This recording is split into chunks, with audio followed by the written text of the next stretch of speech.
দুঃখের পরেই সুখ আসে, জলে কুমির ডাঙায় বাঘ, আগুনে ঘি ঢেলো না। এই প্রবাদগুলো আমরা প্রতিদিনকার জীবনে হামেশাই বলে থাকি। অনেকেই আমরা এর ইংরেজিগুলো জানি, আবার অনেক সময় আমরা এগুলো মনে করতে পারি না। তাহলে চলো এই প্রবাদগুলোর ইংরেজিটা আমরা প্র্যাকটিস করে নিই। এই প্রবাদগুলোকে বলা হয় প্রোভার্বস। আগুনে ঘি ঢেলো না, don't add fuel to the fire. মানে ফায়ারে, আগুনে ফুয়েল অ্যাড করো না, জ্বালানি অ্যাড করো না। যদি আগুনের মধ্যে জ্বালানি দেওয়া হয় তাহলে আগুনটা আরো দাও দাও করে জ্বলে ওঠে।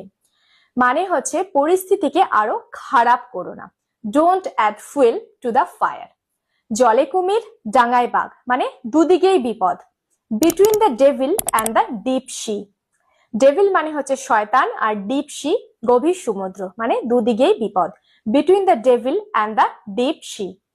দুঃখের পরেই সুখ আসে, একদম সত্যি কথা। Every cloud has a silver lining.